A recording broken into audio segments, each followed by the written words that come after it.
O Estatuto do Desarmamento está valendo desde dezembro de 2003.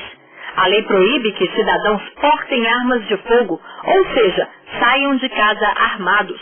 A exceção é para quem trabalha na segurança pública ou privada e para quem demonstrar que precisa da arma para garantir sua segurança. A autorização do porte pode ser cassada a qualquer momento se a pessoa armada estiver alcoolizada ou sob efeito de drogas. Outro ponto do Estatuto permite que cidadãos, em geral, comprem armas de fogo, desde que as mantenham em casa. Para isso, é preciso ter mais de 25 anos, não ter antecedentes criminais, estar empregado e ter residência certa. É preciso ainda passar por um teste psicológico e demonstrar capacidade técnica para usar a arma. Nos últimos 13 anos, a curva de mortes por armas de fogo no Brasil era ascendente. A partir da vigência do Estatuto do Desarmamento, pela primeira vez nos últimos 13 anos, os homicídios caíram no Brasil. A pessoa, para comprar uma arma hoje, precisa ter habilidade técnica, precisa saber manusear uma arma. E isso é um avanço, não deixa de ser um avanço. E foi isso que reduziu abruptamente a venda de armas no Brasil. Para que as pessoas se adaptem à nova lei, está sendo feita uma campanha pelo desarmamento. Quem já tinha uma arma registrada teve até junho deste ano para recadastrá-la. Quem possui uma arma não registrada tem até o dia do referendo para entregar a arma e receber uma indenização. Só em 2004 foram entregues 420 mil armas à Polícia Federal. Outro ponto do Estatuto é o que apresenta penas rígidas para quem descumprir a lei. Quem for pego armado, sem autorização, está sujeito a pena de 2 a 4 anos de prisão. O crime é inafiançável. Quem tiver uma arma irregular dentro de casa pode pegar de 1 a 3 anos de prisão. Apenas um ponto do Estatuto do Desarmamento não está em vigor.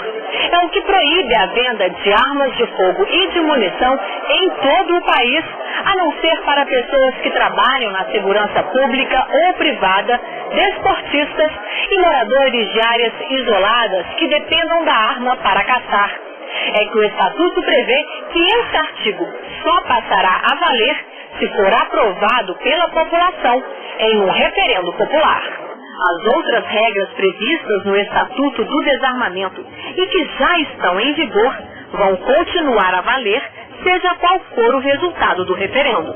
Já tem todo o sistema de controle de armas, de porte, de registro, né? Apenas está se perguntando se o comércio deve ser proibido ou não. O comércio de armas. Então, essa é uma questão que chama muita atenção. O Estatuto ele continua em vários aspectos, até para resolver a questão do cidadão. O que ele não vai poder é ficar andando com revólver, pistola à toa, até mesmo que hoje não pode. Qualquer cidadão hoje não tem porte de arma. Então é até uma falácia dizer que todo mundo anda hoje armado. Não pode, hoje é crime.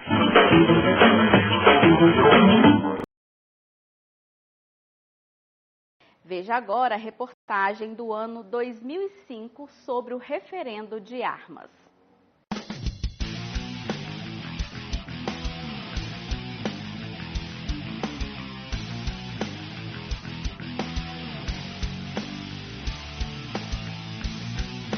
O assunto está na boca do povo. Isso vem com o referendo que acontecerá no dia 23. Mas uma dúvida ainda paira no ar. O referendo é o mesmo que um plebiscito? As diferenças são singulares. No caso do referendo, os cidadãos são chamados a dizer através do sim ou do não se alguma medida ou lei já aprovada deve continuar a valer. Em Ouro Preto, assim como no resto do país, o processo já está pronto. Através do referendo, o governo quer saber se a população concorda ou não com a comercialização de armas no país.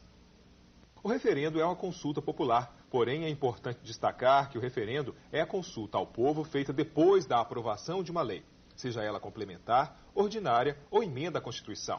No plebiscito, ao contrário, a consulta é feita antes da elaboração da lei. Tanto o referendo como o plebiscito são semelhantes em termos da lei. O importante é salientar que o referendo é uma consulta também à população, dizendo sim ou não, porém de uma lei já aprovada.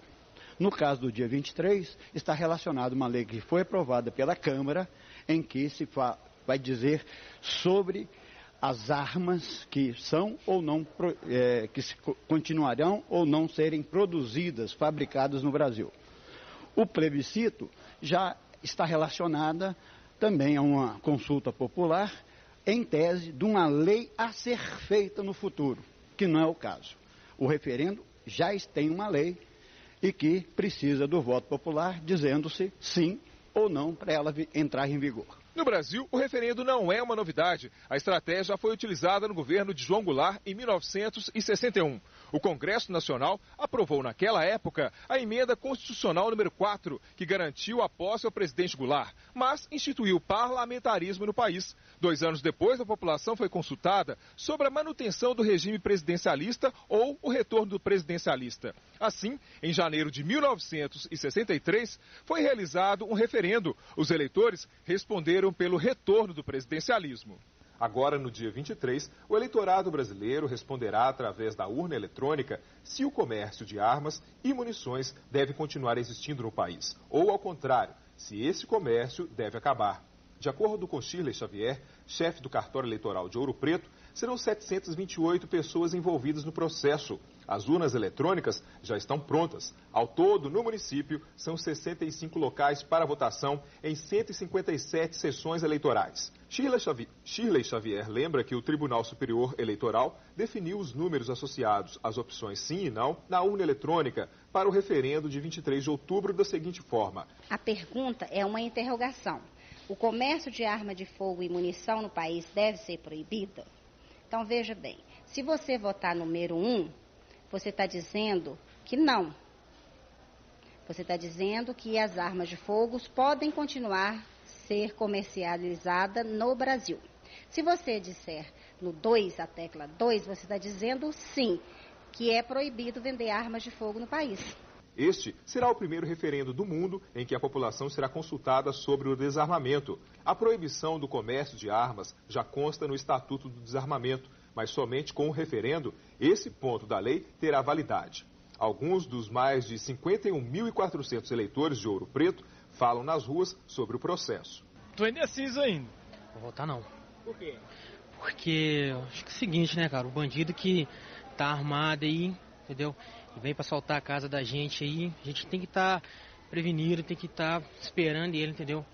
A gente tem que se proteger também. Eu voto sim ao desarmamento. Eu acho que é um passo na intenção de melhorar a segurança pública. Eu acho que talvez não. Por quê? Eu acho que, na verdade, eu acho o referendo meio uma palhaçada, assim. Porque eu acho que é uma maneira de mudar o foco de uma coisa para outra, assim. Mas, não sei. Sim. Por quê? Ih, menina, vamos me atrapalhar tudo aqui. Aqui, é bom, né? Desarmar, muita violência. Não. Sim. Por quê? Por quê? Porque tem que ter como é que fala? Meus direitos, né? Tipo assim, como cidadão também tem direito de me defender. Um estudo da Organização das Nações Unidas para a Educação, a Ciência e a Cultura mostrou que 104 pessoas são vítimas de armas de fogo por dia no Brasil. Entre 1979 e 2003, o número de mortes por armas alcançou 550 mil pessoas, e destas, quase a metade tinha entre 15 e 24 anos. A aprovação pela Câmara dos Deputados do decreto legislativo sobre o referendo, por 258 votos a favor e 45 contra, ocorreu no dia 6 de julho de 2005. E a promulgação pelo Congresso Nacional foi feita no dia 7 de julho de 2005. Assim, no próximo dia 23 de outubro, cerca de 121 milhões de eleitores terão de responder a seguinte pergunta: o comércio de armas de fogo e munição deverá ser proibido no Brasil? Se a maioria dos eleitores decidir pelo sim, esse tipo de comercialização deverá cessar assim que o TSE proclamar o resultado da consulta popular. Se, ao contrário, a maior parte dos eleitores decidir pelo não, a comercialização de armas e munições continuará. No dia 23, a votação começa às 8 horas da manhã e termina às 5 horas da tarde. Os eleitores devem se apresentar às sessões munidos com títulos ou documentos pessoais que tenham foto.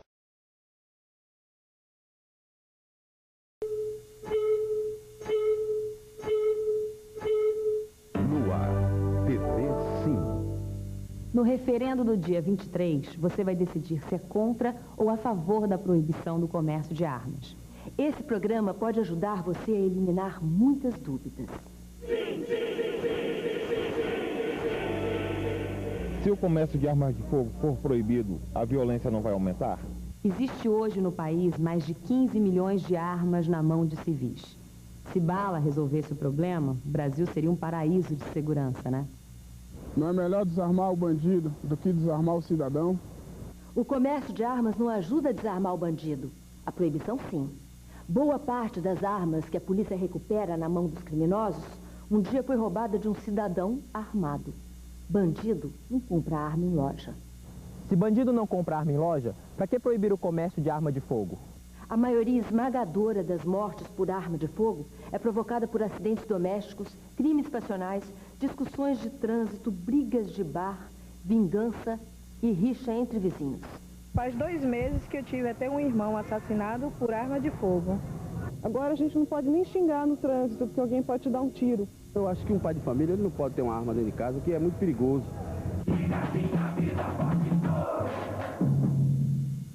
Se a proibição da arma de fogo passar, não vai ficar mais fácil para os ladrões? Se a arma fosse proteção contra bandido, ninguém perderia seu revólver num assalto. É o que mais acontece. A grande arma do bandido é o fator surpresa. Além disso, depois de dinheiro, a coisa que o ladrão mais gosta de roubar é uma arma. Para que proibir o comércio de armas de fogo no país se a maioria das armas vem de fora do país? Eu tenho uma informação importante para você. 76% das armas encontradas na mão de bandidos são fabricadas no Brasil. Sim a vida. Diga sim a vida, parte 2. Sim, sim, sim. O bandido não vai entregar a arma se a proibição for aprovada. Como é que as pessoas vão poder reagir contra um ladrão armado? Bandido não vai entregar a arma, seja qual for o resultado desse referendo. Mas é importante que você saiba.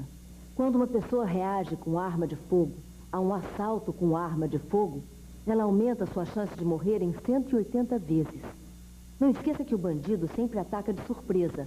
Quando você pensa em reagir, ele já está pronto para atirar. Raramente, uma pessoa que reage não é morta ou gravemente ferida. O que eu posso fazer com um cara que atira todo dia? Se eu vou ter uma arma dentro de um guarda-roupa, embaixo de uma cama, eu acho que não ajuda em nada, não contribui. Só corre o risco de morrer mais gente. E não de você se defender. Você também vai ter que andar armado, porque todo mundo está armado. Aí já vai virar um faroeste, né? Só os policiais precisam ser armados e tomar conta de nós, né? Que nós pagamos para isso, né? De que adianta a gente fazer a nossa parte e desarmar a população se o governo não faz a parte dele em desarmar o bandido? Vale a pena fazer a nossa parte, porque a maioria das mortes por armas de fogo é provocada por conflitos pessoais.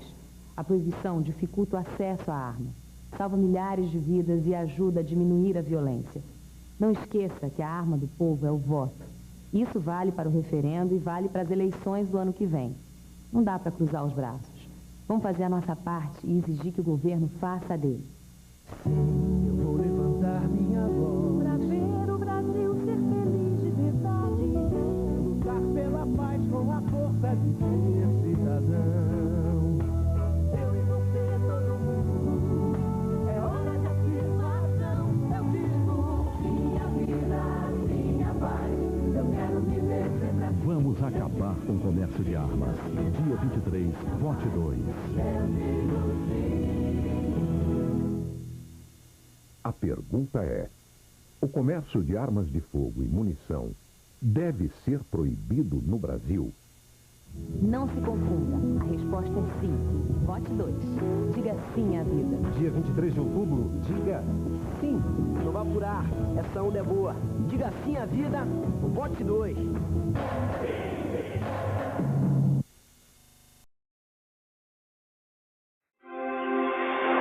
Olá. Na noite desta sexta-feira veio a prova de que a nossa mensagem está sendo entendida e aceita pela população, que não quer abrir mão do seu direito. O Jornal Nacional da Rede Globo trouxe uma pesquisa feita pelo IBOPE em todo o país sobre o referendo do dia 23. Perguntados se o comércio de armas e munição deve ser proibido, 49% dos entrevistados responderam não. 45% responderam sim. Os indecisos são 6%. Alcançamos esses bons índices como resultado de uma campanha feita com informações sérias e verdadeiras, sem o sensacionalismo de apelos emocionais. Há exatos 33 dias, outra pesquisa feita pela CNT Census mostrava que a frente do Sim tinha 72,7% das intenções de voto. Agora, na pesquisa do Ibope, caiu para 45%. A frente do Não, que tinha 24,1%, subiu para 49%. Antes, eu pensava em votar sim, mas depois eu pensei e achei melhor votar não. Porque a gente honesta vai ficar desarmada e os bandidos vão continuar armados. Você viu, muita gente já percebeu que é preciso votar não para defender os nossos direitos. Porque se votar sim, você nunca mais poderá ter uma arma. Se votar não, você poderá ter uma arma, mas não precisa ter. Por isso, a gente faz questão de reforçar agora alguns dos conceitos que mostramos esta semana. Na quarta-feira, 12, Dia da Criança, mostramos que muitas delas têm pouco a comemorar. De acordo com o IBGE, 5 milhões de crianças têm o futuro ameaçado e precisam de direitos básicos como saúde, educação e moradia. Se nada for feito, muitas delas vão acabar na criminalidade.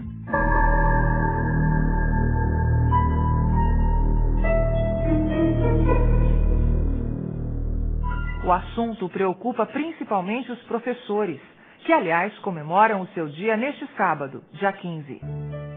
A educadora Alda Marco Antônio é quem sugere uma ação para resolver esse problema. Se o Brasil quer, de fato, combater a violência, tem que criar escola que ensine de fato e oportunidade de trabalho para todos. Você sabia? O próprio pessoal do Sim diz que há 20 milhões de armas no Brasil. 20 milhões! Por outro lado, no ano passado foram vendidas nas lojas exatas 1.229 armas legais para cidadãos de bem. Fica claro que o problema não são as armas legais, mas sim os milhões de armas ilegais que estão nas mãos dos bandidos. Você sabia? Nos últimos dias apareceram novos números na televisão com informação incompleta. O jornalista Wellington de Oliveira explica. Ferimentos por arma de fogo não são a grande causa dos acidentes com crianças. Esta pesquisa, realizada pelo DataSUS, está publicada no site da organização Criança Segura e mostra que a realidade é bem diferente. Hospitalizações por acidentes, crianças de 0 a 14 anos. Quedas, mais de 73 mil. Acidentes no trânsito, mais de 14 mil. Queimaduras, mais de 10 mil. Intoxicação e envenenamento, mais de 6 mil. Ciclistas, mais de 2 mil. Mordedura de animais e insetos, 793. Afogamentos, 737. Armas de fogo, 691. Sufocação, 614. Outros, mais de 23 mil. Os números não mentem. Realmente há muita coisa que pode colocar nossas crianças em risco. Os pais precisam protegê-las com responsabilidade, guardando bem tudo que pode provocar acidentes. Pois é, temos que lutar pelos nossos direitos, sem esquecer que também temos obrigações. Por isso, pelos nossos direitos, pelos direitos do cidadão, vote vote não. Na campanha nacional do desarmamento deste ano, com o slogan Tire uma arma do futuro do Brasil, a população brasileira já entregou voluntariamente cerca de 30.800 armas. Em 6 meses, o número de armas recolhidas se aproxima do total entregue na campanha anterior, nos anos de 2008 e 2009, quando foram entregues 31.800 armas de fogo no país. São Paulo é o estado com maior volume de entregas, com cerca de 8.000 armas. Se considerarmos, no entanto, a relação entre população e armas devolvidas, o Rio Grande do Sul fica na melhor posição, com 34 armas por cada grupo de 100.000 habitantes. No Rio Grande do Sul, foram recolhidos mais de 3.500 armamentos. No estado do Rio de Janeiro, foram entregues 3.362 armas e, em Pernambuco, quase 2.000 armas. Bolsonaro voltou hoje a falar sobre manutenção da democracia e disse que isso se garante com arma. Vamos ver daqui a pouco. Primeiro vem a nossa vinheta.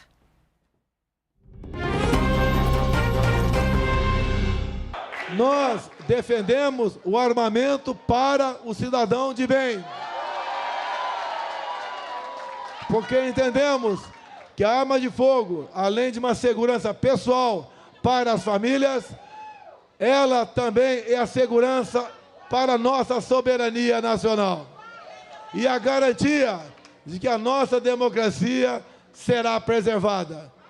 Não interessa os meios que, porventura, um dia tenhamos que usar. A nossa democracia e a nossa liberdade são inegociáveis. O presidente se saiu com essa, eu vou ler aqui para vocês a fala exatamente do presidente Jair Messias Bolsonaro. Ele disse: nós defendemos o armamento para o cidadão de bem, porque entendemos que a arma de fogo, além de uma segurança pessoal para as nossas famílias, é também a segurança para a nossa soberania nacional e a garantia de que a democracia será preservada. Não interessa os meios que, porventura, tenhamos que usar. A nossa democracia e a liberdade são inegociáveis. É óbvio que essa fala do presidente Jair Bolsonaro, na esteira de declarações que ele vem dando nos últimos dias, Bolsonaro que chegou a dizer que nada, faria com que ele fosse preso. Bolsonaro que chegou a dizer que se adotasse decisão do Supremo sobre marco temporal, era melhor entregar a chave do Planalto para o Supremo. Bolsonaro que voltou a falar de AI-5, intervenção, agora fala que voltou a questionar a lisura das urnas, que quer forças armadas tutelando a eleição, algo que em regime democrático nenhum do mundo acontece. Agora mistura discurso armamentista abre aspas, a garantia da preservação da democracia, abre aspas, não interessa os meios que porventura tenhamos que usar. O estudante, o autor dos disparos, ele tem 16 anos e ele estuda nessa escola estadual Sapopemba. Segundo as informações da nossa reportagem, ele teria usado uma arma que é uma arma pertencente ao pai dele. A arma usada no crime é uma arma que pertence ao pai do atirador e ela é legalizada, segundo as informações da Polícia Civil de São Paulo. O aluno usou um revólver de calibre 38 para atacar os colegas, segundo as informações da polícia. O ataque está sendo investigado, a gente ainda não tem todos os detalhes desse ataque, mas o ataque está sendo investigado no Distrito Policial de Vila Ema, número 70. O suspeito já havia feito, há um tempo atrás, um boletim de ocorrência alegando ter sofrido agressões e ameaças de outros estudantes. Esse boletim de ocorrência foi feito por ele no dia 24 de abril. Ele é estudante de primeiro ano do ensino médio dessa mesma escola estadual da Zona Leste e ele estava com um uniforme da escola quando ele foi apreendido pelos policiais militares que atenderam a ocorrência. Uma das vítimas, a vítima de 17 anos, que infelizmente não resistiu aos ferimentos, ela foi atingida na cabeça e recebeu também outros tiros. As outras duas foram encaminhadas ao hospital da região, estão em estado estado estável, perdão. As informações do boletim médico é que elas foram socorridas, estão em estado estável. O UOL está em contato neste momento com a Secretaria de Segurança Pública, com a Secretaria de Educação, com a Secretaria de Saúde para saber mais informações e a qualquer momento a gente vai trazendo aqui, enquanto a gente vai analisando esse episódio, mais informações sobre isso. Eu já passo a palavra para você, Josias, com essas informações iniciais que a gente tem, que tipo de análise a gente pode fazer desse novo ataque que acontece a uma escola em São Paulo, mais uma vez em São Paulo, poucos meses depois de um outro ataque que também aconteceu em São Paulo, e nesse caso, com uma arma legalizada do pai do atirador. Fabiola, nós não podemos analisar esse episódio como um caso isolado, né? O Brasil está submetido a problemas cada vez mais agudos e ele não consegue resolver as suas moléstias sociais. Antigamente o país sobrevivia aos problemas, agora o Brasil morre em conta-gotas nas estatísticas de homicídio, mata-se em toda parte, inclusive nas escolas. Então, nesta segunda-feira, um aluno uniformizado matou a tiros um estudante, feriu outras duas estudantes numa escola, aí em São Paulo. E esse é o segundo ataque desse gênero só neste mês. Há 13 dias, um aluno foi morto também numa escola em Poços de Caldas, no interior de Minas Gerais. Também ali, 3 alunos ficaram feridos na saída da escola. Então, a reiteração da violência nas escolas precisa conduzir o Brasil a 2 conclusões óbvias. Nós estamos diante de uma epidemia e não sabemos como lidar com ela. Em abril, nas pegadas de uma série de ataques como esse, ocorridos em escolas, o Lula reuniu em Brasília os chefes dos poderes, governadores, ministros, para discutir providências. Anunciou-se nessa ocasião a liberação de 3 bilhões de reais, a elaboração de uma cartilha.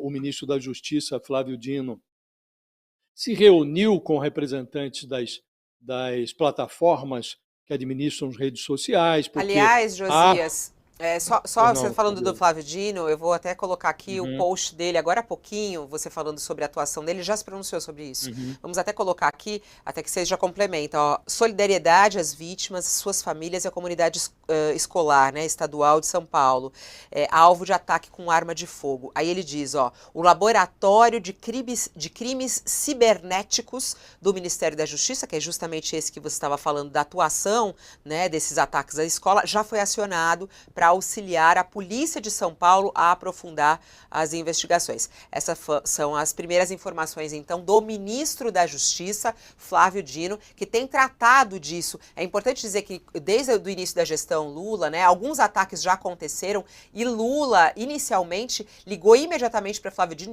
dizendo que isso seria uma prioridade da atuação do Ministério da Justiça, né, Josias? É verdade. O ministro costuma agir nessas ocasiões muito rapidamente, né?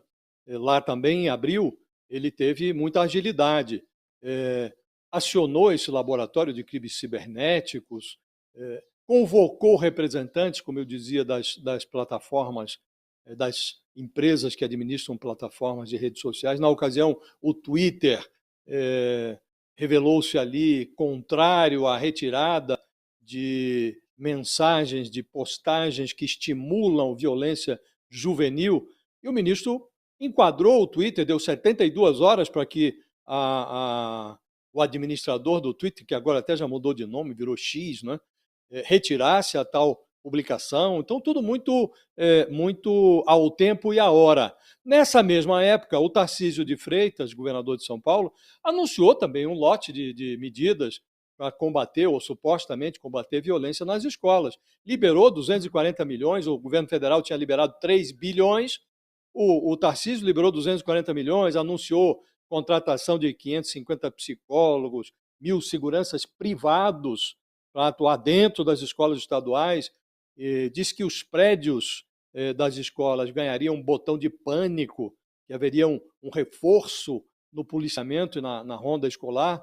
Agora, esse anúncio do Tarcísio de Freitas foi feito por conta de um ataque que foi feito em março, que ocorreu em março, numa escola de São Paulo.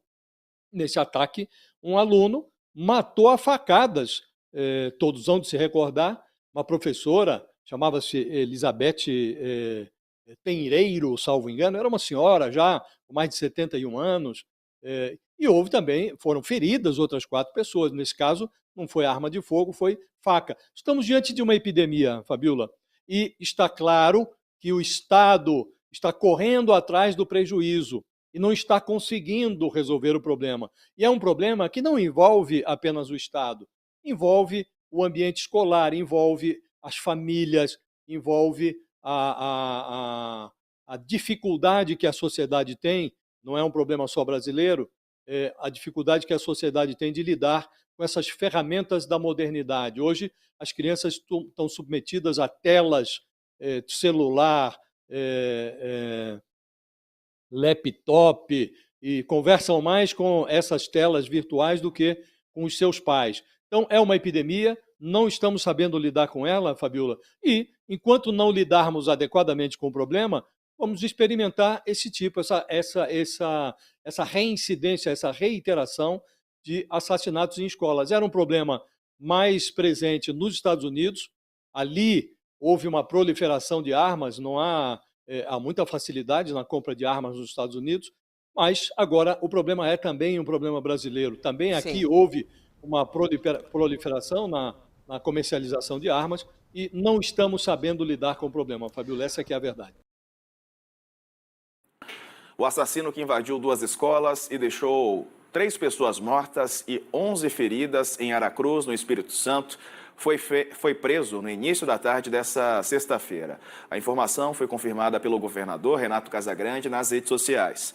Ele foi preso cerca de 4 horas depois do ataque, foi preso em casa em Aracruz. O crime ocorreu por volta de 9h30 da manhã na Escola Estadual Prêmio Beach, em uma escola particular que fica na mesma via em Praia de Coqueiral, a 22 quilômetros do centro da cidade. Aracruz, onde o ataque ocorreu, fica a 85 quilômetros ao norte da capital Vitória. Segundo a Secretaria de Segurança Pública, o autor invadiu a escola estadual com uma pistola. A gente está vendo aí as imagens. Fez vários disparos assim que entrou no estabelecimento de ensino. Depois, foi até a sala dos professores e fez novos disparos. Na unidade, 2 professores foram mortos. Na sequência, ele deixou o local em um carro e seguiu para o centro particular, uma escola particular, a Centro Educacional Praia do Coqueiral, que fica ali na região. Na unidade, um aluno foi morto também.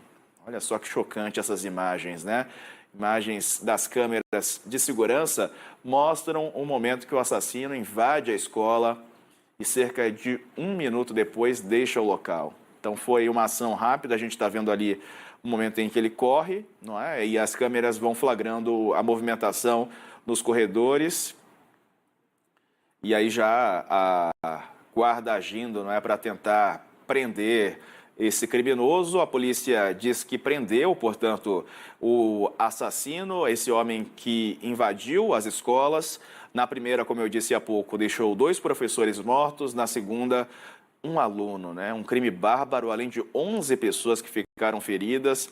A informação que a gente tem até aqui é essa, pelo menos 11 feridos. É claro que as informações vão sendo atualizadas na medida do possível. O governador do Espírito Santo estava em viagem, voltou rapidamente para o estado, já está em Aracruz, ao lado do secretário de Segurança Pública, entendendo a dinâmica desse crime terrível, não é? Um crime que a gente não tem uma repetição aqui no Brasil. Comumente a gente acompanha crimes assim nos Estados Unidos, né? Quando onde criminosos invadem escolas, fazem feridos e mortos. Infelizmente, um caso como esse registrado aqui no Brasil, no Espírito Santo, e agora é entender exatamente quais foram as motivações desse rapaz. É claro que nada justifica, né? Mas entender exatamente qual foi a dinâmica do crime, se ele já foi aluno de alguma dessas unidades. A gente não tem essa confirmação ainda, apesar de essa ter sido a informação inicial que foi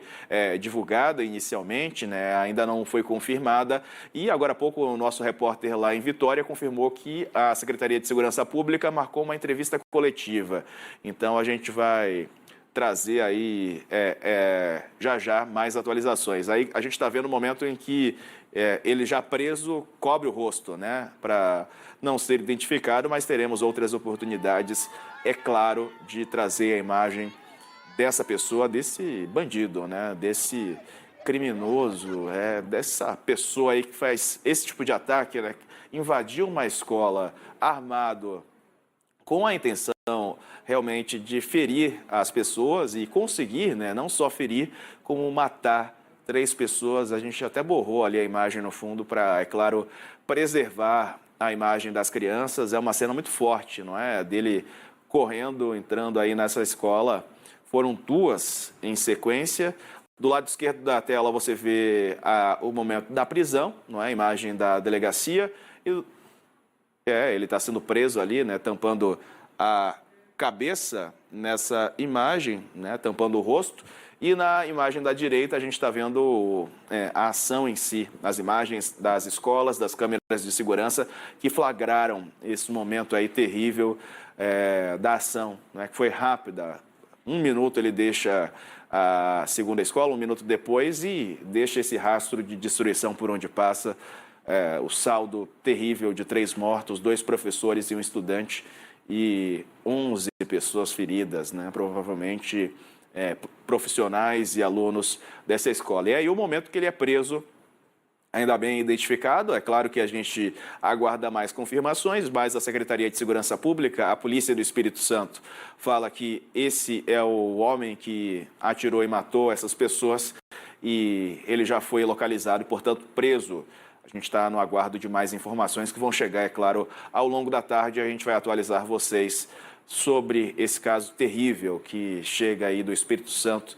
Infelizmente, um caso de violência, né, contra crianças, o que é sempre ainda mais aqui de noticiar.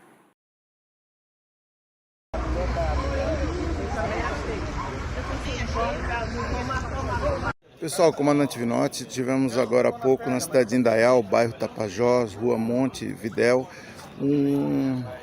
uma execução, tá? Embora ela tenha sido na frente de uma creche, mas ela não tem nenhuma ligação com a creche, tá? Não foi um ataque à creche.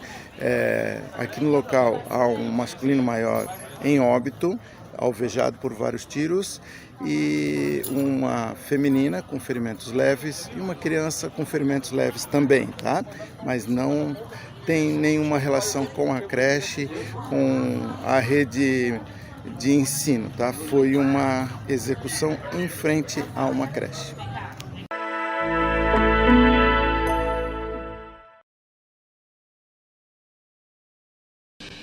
Um relatório do Tribunal de Contas da União apontou que o Exército emitiu licenças de armamento para pessoas com condenação por tráfico de drogas e outros crimes.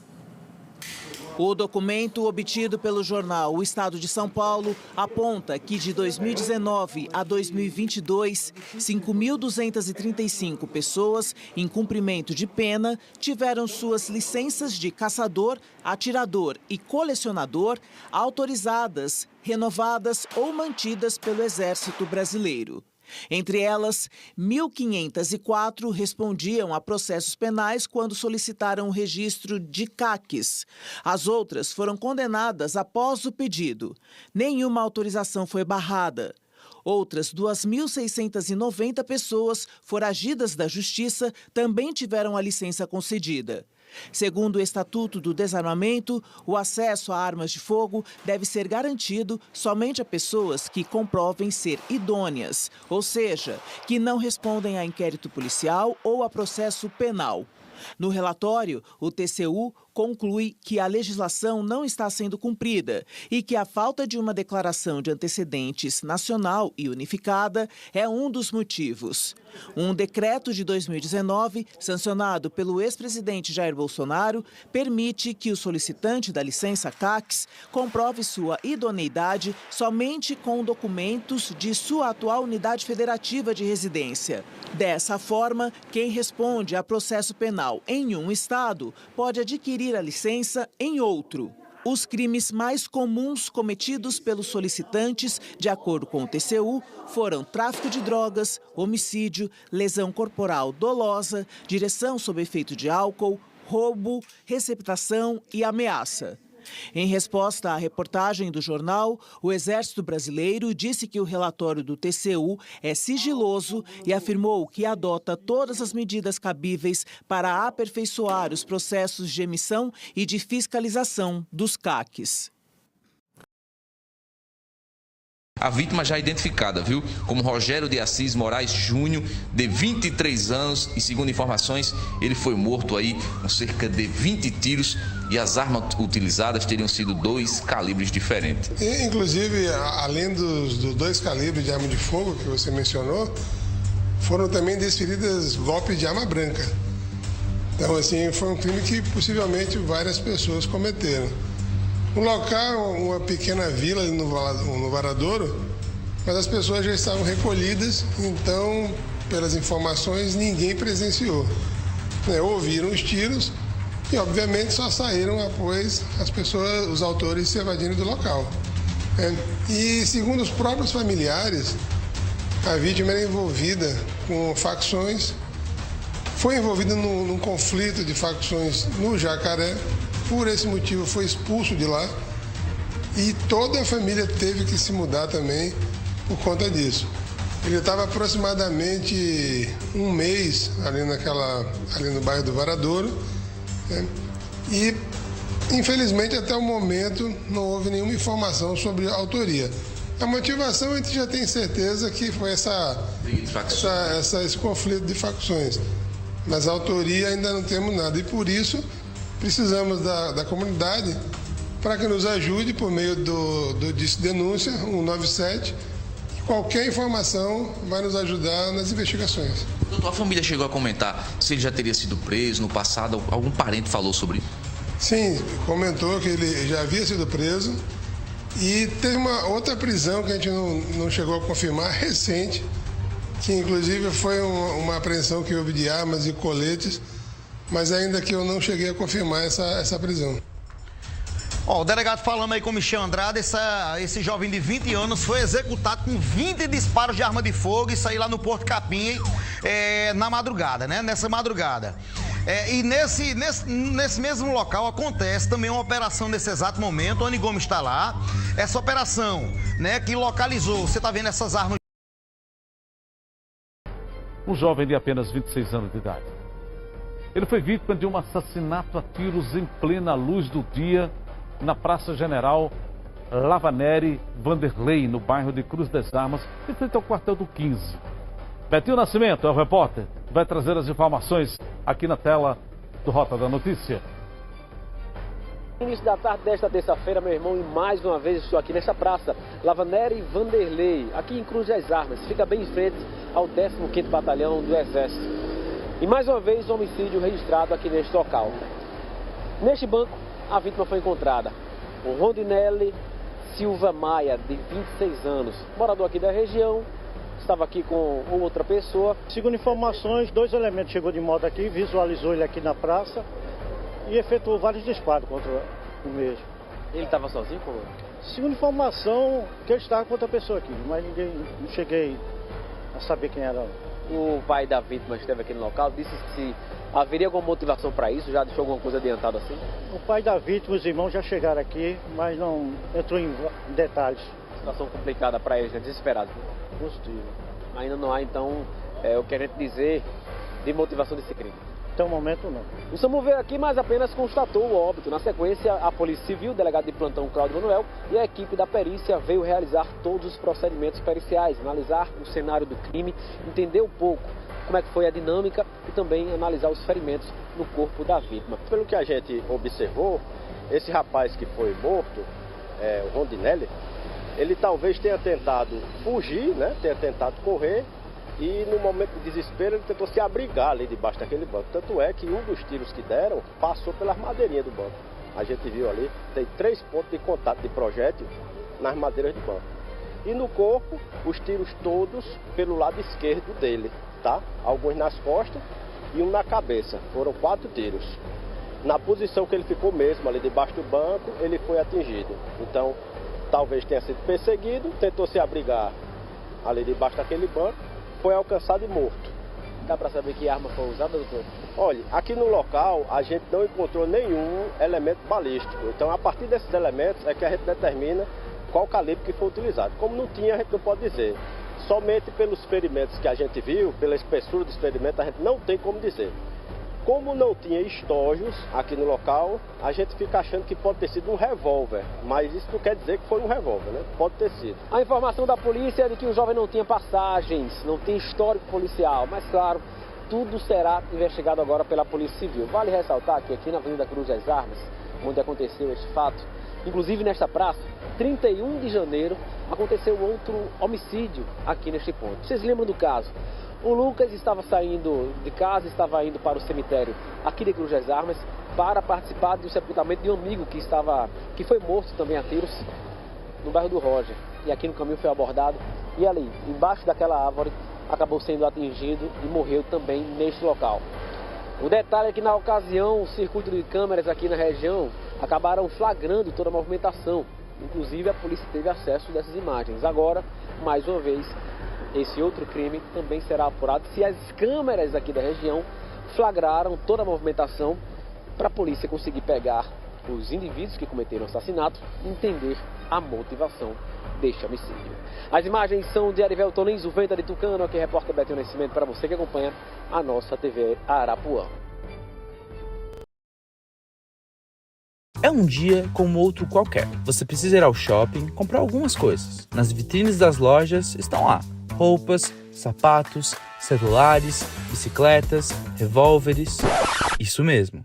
Como qualquer outro produto, houve uma época em que você poderia encontrar uma pistola ou um revólver sendo exibido em qualquer loja por aí. Até mesmo ao lado de artigos como varas de pesca e anzóis. E não era só em shopping que a indústria bélica marcava presença. Ao comprar ferramentas ou materiais de construção, você também poderia se deparar em corredores com balas e munições.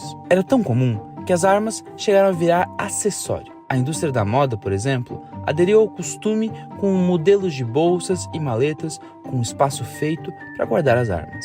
Os carros também. Direto de fábrica, os veículos chegavam com um compartimento exclusivo no forro da porta ou no porta-luvas para guardar a pistola do motorista. Tudo isso pode até parecer bem longe da realidade, mas esse era o Brasil até 2003. De lá para cá, o Brasil passou por um processo de regulação e controle do porte e posse de armas da população civil. No entanto, nos últimos anos, a quantidade de licenças para usar armas voltou a subir no país, crescendo 325%, colocando a questão das armas no centro do debate político das eleições presidenciais desse ano. Afinal, uma população armada é a resposta para o problema da segurança pública? Durante os 500 primeiros anos da história do Brasil, ver pessoas armadas na rua era bastante comum. No período do Império, cidadãos de diversos cantos do país tinham porte de arma legalizado sem burocracia e sem multa. Nas cidades, até quem ia para programas casuais como teatro ou bar levava pistolas e revólveres nas mãos. No campo, corria solta a história que os limites das terras eram definidos pelos bacamartes, arma comum na região sertaneja. Houve uma época, inclusive, que os grandes senhores garantiam os cargos eletivos, colocando um grupo armado para ameaçar os eleitores no momento da votação. Mais que isso, o povo era incentivado pelo próprio governo a estar armado. Era uma política de Estado. Isso porque o governo não tinha recursos para montar um exército ou polícia que pudesse estar defendendo o país internamente e externamente ao mesmo tempo. E aí entrava a atuação da população. Mas não faz tanto tempo assim que comprar armamentos legalmente no Brasil era consideravelmente fácil. Basicamente, até 2003 não existia uma legislação que dificultasse qualquer processo na hora de adquirir uma posse de arma. Qualquer pessoa com 21 anos ou mais poderia adquirir uma arma sem tanto impedimento e até dividir em 3 vezes sem juros na hora da compra. Tudo mais que normalizado. As revistas, os jornais e os espaços de compras eram cheios de propagandas que incentivavam a comercialização como meio de proteção individual. Em números, contudo, a sensação de proteção parecia mais distante. De 1980 até 2003, a taxa de homicídios subiu de maneira desenfreada e era possível ver um aumento de 8% ao ano. Fazendo um comparativo, em 1983, o Brasil tinha 14 homicídios por 100 mil habitantes. 20 anos depois, esse número disparou mais que o dobro e eram registrados 36 assassinatos para cada 100 mil pessoas. E foi com a crescente desses números e uma forte mobilização popular da época que o processo de implementação do Estatuto do Desarmamento começou a acontecer, sendo aprovado em 2003 pelo Congresso Nacional. O que era relativamente fácil de se fazer nos anos 80 e 90 começou a ficar mais burocrático e rigoroso. Os registros de armas começaram a ser controlados. As publicidades desses produtos foram proibidas. Os tipos de profissionais autorizados a portar armas diminuiu cada vez mais. E se você tivesse alguma arma clandestina em casa, deveria regularizar ou entregar ao poder público em troca de indenização. Vamos dar um basta nisso. Participe da campanha do desarmamento. A cada arma entregue será paga uma indenização de R$100 a R$300, sem nenhuma pergunta. Com isso, a descoberta de um porte de arma irregular, que antes era simples de resolver, passava a se tornar crime. Comprar e possuir armas continuava sendo permitido, mas agora, civis precisavam cumprir 6 critérios mínimos, que iam desde a idade mínima de 25 anos até a comprovação da efetiva necessidade para o porte. Para se ter uma ideia, antes do Estatuto, pessoas com antecedentes criminais conseguiam comprar armas sem grandes problemas. O resultado de todas essas medidas pareceu animador. Entre 2003 e 2004, o número de armas roubadas caiu 60%, e o de acidentes e internações por ferimentos à bala diminuiu 10,5% no Rio de Janeiro. Depois do Estatuto do Desarmamento, as mortes por armas de fogo reduziram. Nos 14 anos antes da implementação, as mortes por tiro subiram 5,5% ao ano. Já nos 14 anos depois do Estatuto, essa porcentagem baixou para 0,85%, e a curva do gráfico foi achatada. Mas esse processo não aconteceu sem resistências. No referendo realizado em 2005, a população foi às urnas responder uma pergunta: o comércio de armas de fogo e munição deve ser proibido no Brasil? O resultado foi que 63,94% da população votou não e derrubou um dos mais restritivos artigos do Estatuto do Desarmamento. O não, você já sabe, venceu o referendo sobre o comércio de armas de fogo e munição no Brasil. O desarmamento da população civil continuou sendo alvo de críticas por diferentes setores da sociedade. Qual é a sensação de estar completamente impotente? E a contestação dos resultados do Estatuto no combate à violência ganhou força. Para devolver à população brasileira o direito de escolher se querem ou se não querem ter uma arma. Hoje, quase 17 anos depois do Estatuto do Desarmamento, as armas ainda são responsáveis por pelo menos 70% dos homicídios que acontecem no país. Desde 2011, a taxa de homicídios atinge números similares aos apresentados antes da vigência do Estatuto. Analisando esses dados, dá para perceber que a medida estancou o crescimento do número de homicídios, mas não acabou totalmente com as tragédias por arma de fogo. Mas acontece que não foram só esses números que subiram. Veja esse gráfico de 2019 até 2021. Nesse período, foi registrada uma média anual de 153 mil novas armas. Isso representa um aumento de 225% em relação aos 3 anos anteriores. E isso não é por acaso. De janeiro de 2019 até outubro de 2020, o governo federal assinou 10 decretos, 13 portarias e 2 projetos de leis que flexibilizavam o acesso da população civil às armas de fogo. Também foram revogados regulamentos que contribuíam para o controle e rastreamento das armas e das munições. De um lado, há quem defenda que o acesso a armas poderia garantir uma sensação de proteção e abrir a possibilidade da defesa pessoal. Do outro, tem quem diga que mais armas podem significar uma sociedade mais perigosa e intolerante dentro e fora de casa. Para os dois lados, essa decisão passa por um debate sobre segurança pública. E esse debate não acaba e nem começa no armamento civil. A segurança pública é uma pauta complexa e, por isso, o enfrentamento de seus desafios exige propostas amplas e abrangentes que sejam capazes de responder aos diferentes fatores causais e articular seus principais elementos de atuação.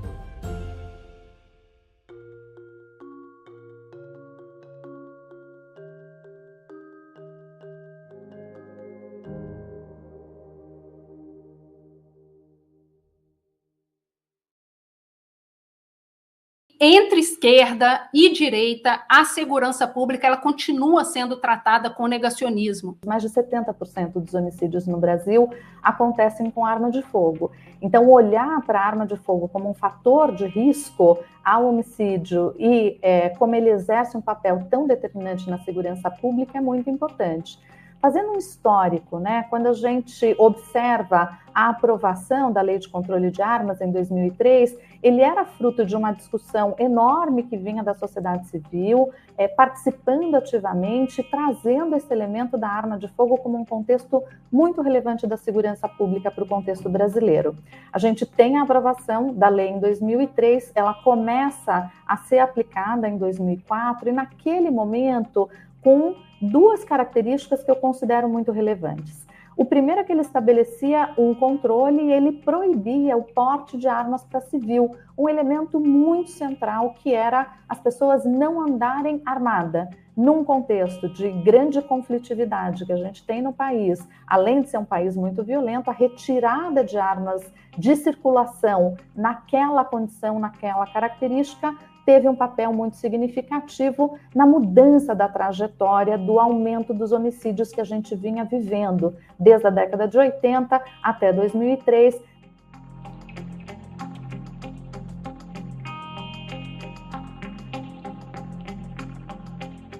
E qual foi o efeito disso imediato? Com a retirada de parte dessas armas, essa campanha de desarmamento, de entrega voluntária de armas, foi um sucesso, milhões de armas de fogo saíram de circulação.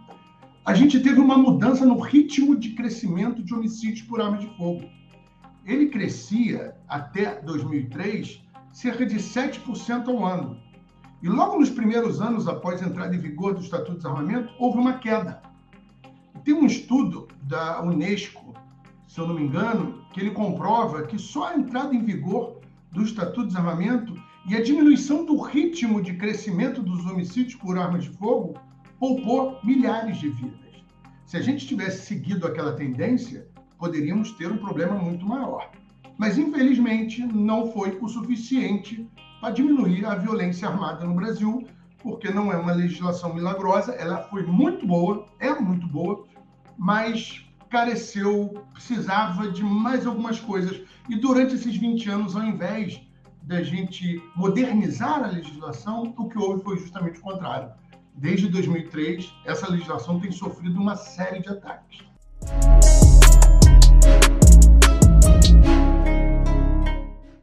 No Estatuto, ele vem primeiro para exigir requisitos mínimos para que as pessoas possam adquirir essas armas de fogo, ou seja, idade, ficha de antecedentes, residência fixa, emprego, atividade econômica, prática técnica, comprovando que você sabe manusear uma arma, comprovante de capacidade psicológica.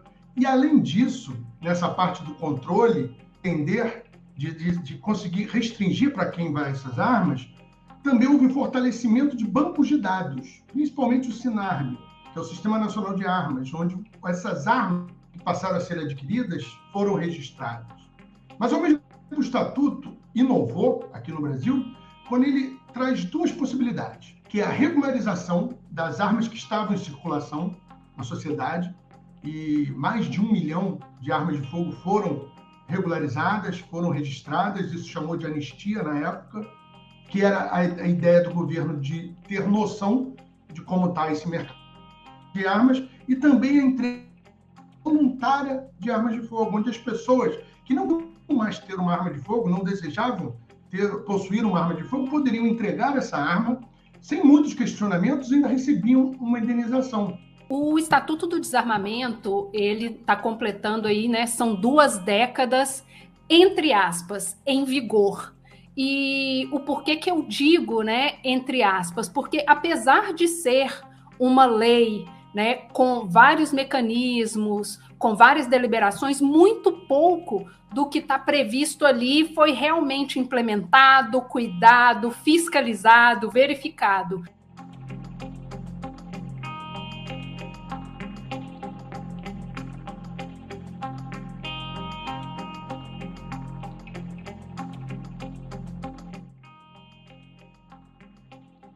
O Estatuto do Desarmamento previa que os bancos de dados sobre armas e munições fossem unificados. Isso porque um pedaço dessa informação fica nas mãos do Exército e outro pedaço fica nas mãos da Polícia Federal. Ou seja, cada um tem um pedaço, não existe uma centralização desses bancos. o que impede que uma fiscalização seja feita de uma forma mais rigorosa, que seja feita de uma forma mais comprometida, inclusive. E houve, inclusive, tentativas de que esses bancos fossem unificados, né? Ações de outros órgãos, como, por exemplo, o Ministério Público Federal e tudo, para tentar unificar isso. E o Exército cedia uma senha aqui, uma senha ali, e no fim das contas esse banco de dados não foi unificado. Porque uma parte ficava, uma parte do controle, quem fazia autorização na Polícia Federal, uma parte no Exército, essas informações não eram centralizadas, tinha toda uma discussão sobre um banco de dados balístico, onde toda arma vendida no Brasil deveria ter a sua digital registrada para facilitar um processo de investigação. Então, uma série de medidas que elas nunca foram implementadas. Ao mesmo tempo, passa a ter no Congresso, e aí todo o lobby das armas, grupos armamentistas, o tempo todo tentando fazer uma mudança da legislação. Até 2018, a gente teve poucas mudanças, então a lei ela permaneceu mais ou menos nas mesmas características, com um grande desafio sobre a implementação de medidas que tinham sido colocadas.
Quando o Bolsonaro é eleito e chega ao governo, vamos lembrar, grande parte, inclusive dos seus assessores, eram pessoas, né, e ministros, inclusive, que faziam parte do que a gente caracteriza aqui como a bancada da bala. Esse grupo de parlamentares, inclusive o próprio Bolsonaro, que ao longo dos anos todos, desde 2003, tentaram promover mudanças legislativas e isso nunca foi alcançado. Então, quando a gente olha a característica, né, e os pesos, como é que a gente faz essa discussão na sociedade, a legislação ela foi razoavelmente mantida, com poucas alterações ao longo do tempo. Então, se tentou, desde 2003 até 2019, fazer uma mudança por meio do Congresso Nacional e isso nunca chegou a ser concretizado. Quando o Bolsonaro ganha, então, parte desses parlamentares que faziam parte dessa bancada, que vinham tentando mudar a legislação e não tinham conseguido até então, acham um outro caminho. Então, a gente vai mudar algo que não precisa da legislação. Se a gente se lembra bem, algumas falas então, do então presidente Bolsonaro era dizendo agora eu tenho o poder da caneta. E aí ele começa a desmontar isso a partir da regulamentação da lei.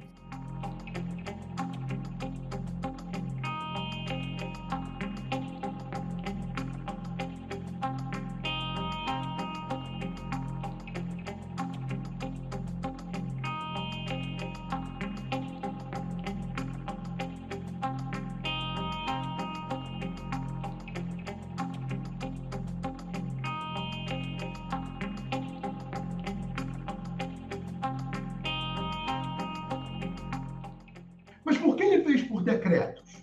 Por que ele fez por portarias do Exército, instruções normativas? Porque ele sabia que se fizesse através de uma legislação, e você tinha uma legislação, um projeto de lei, aliás, o 3722, depois o 3723, que não andavam, porque o Congresso tinha receios em fazer as mudanças que o governo queria, justamente pelo impacto que isso poderia ter na sociedade. Então, o governo conseguiu, através dos decretos, facilitar a aquisição de armas de fogo para a sociedade, principalmente através dos CACs, que onde ele focou a maior parte das mudanças, e, infelizmente, o nosso Poder Judiciário demorou muito para conseguir agir e suspender essas mudanças feitas claramente inconstitucionais. O que aconteceu, especialmente ali pós-decretos de Bolsonaro, foi que a gente teve um aumento muito grande de armas nas mãos da sociedade civil, sem que os mecanismos de fiscalização e controle acompanhassem esse crescimento. Isso pensando que já era um sistema super frágil, super deficitário e piorou dadas as circunstâncias.